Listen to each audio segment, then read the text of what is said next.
Pero kahit na na-deliver na ang 1 billion pesos para kay Pangulong Marcos at kahit na naisama na rin sa 2025 budget ang 100 billion pesos insertion sa pamamagitan ng BICAM Committee, ayon mismo sa utos ng Pangulo, nagagalit pa rin daw si BBM. Kaya noong February 2025, sumulat po ako ng isang confidential letter kay Pangulong Marcos. Doon ko ipinaliwanag na ginagawa ko lang ang mga utos niya tungkol sa mga insertions na sinasabi niyang hindi na raw niya makilala. Ilalabas ko po ang sulat ko sa Pangulo kasama ng bidyong ito. Si Yusek Jojo Cadiz ang nag-ayos ng aming meeting noong March 2025 sa 1201 Aguado Street, tapat ng Malacanang, Gate 4. Pero sa halip na kumalma ang Pangulo, lalos lang siyang nagalit. Sa halip na itanggi o linawin niya ang tungkol sa 100 billion insertion, pinagsabihan niya kami ni dating Speaker Romualdez at sa akin mismo, diretsahan niyang sinabi, "Huwag mo akong pigilan sa mga insertions ko. Huwag ka nang makialam sa budget."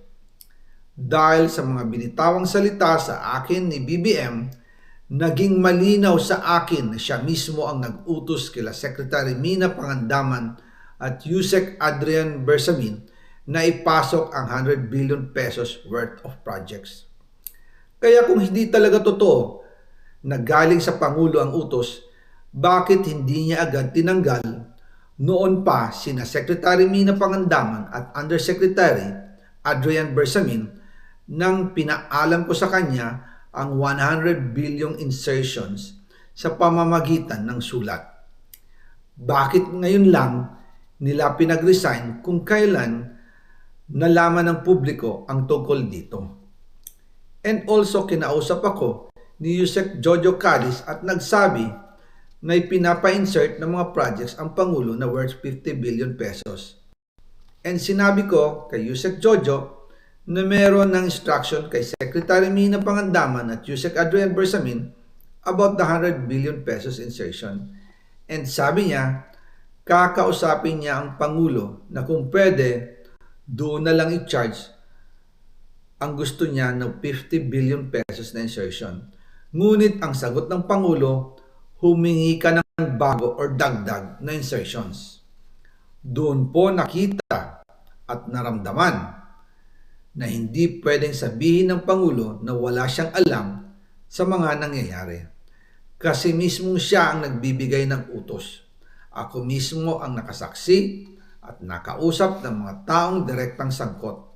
Kaya hindi na pwedeng maghugas kamay at magturo na parang inosente. At kung titingnan ninyo ang 2026 budget, may panibago siyang 97 billion insertions. Pero ngayon, ipinasok na mismo sa President's Budget or NEP 2026. Yan po ang kinumpirma ni Secretary Manny Bunoan na may instructions ang Pangulo na magpasok ng 100 billion ulit sa President's Budget. Kaya wala na siyang pwedeng ipamigay. Ito ay nalaman ko noong May 2025 sa meeting namin kasama si dating Speaker Romualdez sa number 30 Tamarin Street, Forbes Park. Kaya nang nadiskubre ng House of Representatives ang insertion sa flood control sa 2026 budget, ibinilik namin ang DPWH NEP 2026 dahil mali na ito at panibagong flood control projects na naman. Hindi lang po ang Pangulo ang may insertion sa budget.